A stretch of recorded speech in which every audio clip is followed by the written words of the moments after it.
Hey guys, welcome back to my channel. Today we'll discuss MSc 205 topic governance, dimensions of governance, elements of governance and key attributes of governance.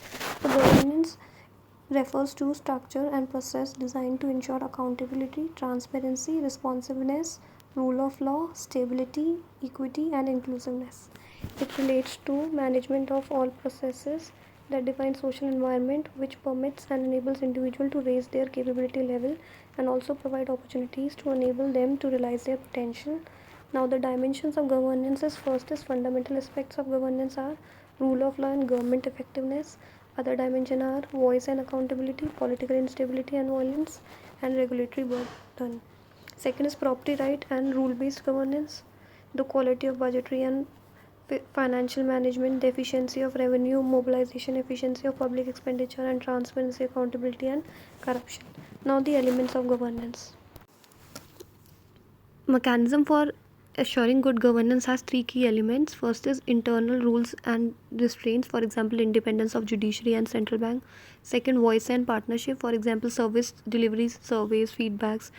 Third, competition, for example, private participation in infrastructure, outright privatization in some markets. Now, the key attributes of good governance are participation, rule of law, transparency, responsiveness, consensus oriented, equity and inclusiveness, effectiveness and efficiency, and accountability.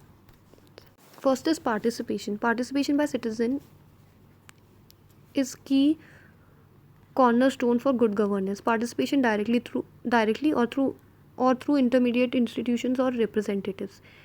It needs to be informed and organized, means freedom of association and expression on one hand and organized civil society on other. Second is rule of law.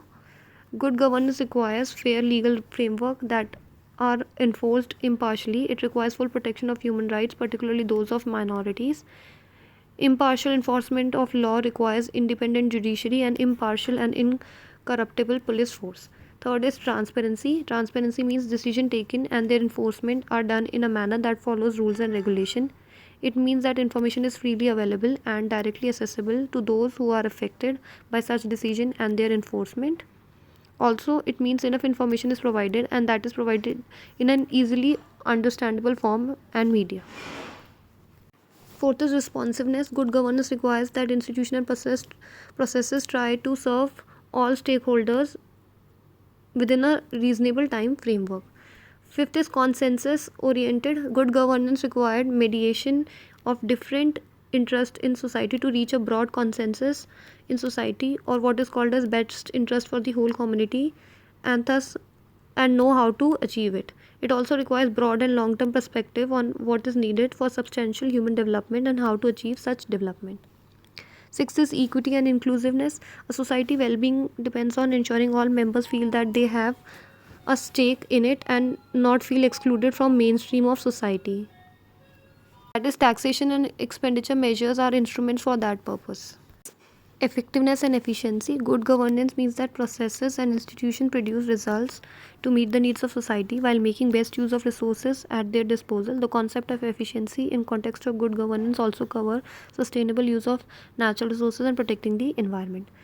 Eighth, accountability is the key requirement of good governance. Not only government institution but also private institution and civil social organization must be accountable to public and their institutional stakeholders. Institution and organization is accountable to those who will be affected by its decision or action.